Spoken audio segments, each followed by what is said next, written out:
tous et à toutes. Bienvenue sur 108.4. Aujourd'hui, nous recevons Stéphane pour lui poser quelques questions sur son podcast Les marinières chez Fassbinder, qu'il a créé au sein de la formation Les Gobelins.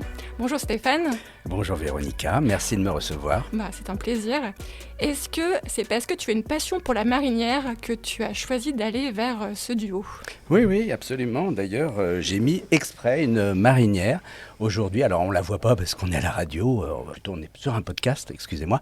Malgré tout, je peux quand même vous dire que la marinière est importante. Et est-ce que tu as d'autres marinières dans ton placard ? Ah oui, j'ai des bleus, des roses, des violettes, toujours sur fond clair, moi je préfère.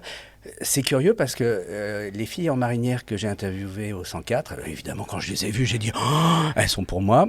Enfin, je ne l'ai pas dit comme ça parce que sinon, je pense que ça se serait très mal passé. Mais en tout cas, c'est ce que j'ai pensé quand je les ai vues. Je suis tombé sous le charme. Je comprends. Et est-ce que tu t'es dit que ça allait te porter chance, justement, de voir les marinières, vu que ça a l'air d'être quelque chose de fétiche chez toi ? Ouais, mais en fait, déjà, la veille, on avait rencontré Margot, qui aime beaucoup l'océan, notre formatrice. Et là, je me suis dit, il y a un signe, il se passe quelque chose. Ça va matcher, je pense. Cette formation, je vais apprendre plein de choses. Et t'as pas été trop déçu, justement, de ne pas avoir un podcast sur l'océan ? Tu vois, c'est pas quelque chose que tu aurais préféré ? Oui, j'aurais préféré qu'on aille à l'aquarium du Trocadéro, par exemple. Ça aurait été beaucoup plus intéressant. Mais enfin, je suis pas sûr que les requins aient grand-chose à dire dans un podcast. Je suis sûre qu'avec toute ton imagination, on aurait pu trouver quelque chose. Ah si, on peut caresser les raies.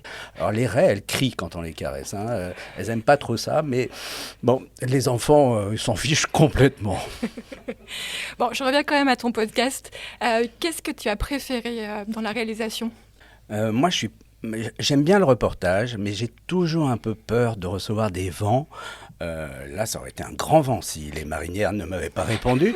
mais bon, heureusement, ça s'est bien passé. Mais je crois que je préfère le montage. Puis le montage, c'était sympa parce qu'on était une petite équipe de 8 podcasteurs débutants, amateurs, mais maintenant en passe de devenir professionnels. Ça, faut pas se leurrer. Et moi, j'ai adoré cette période du montage où petit à petit, on construisait notre sujet et c'était absolument passionnant. Et le résultat, on l'a écouté aujourd'hui.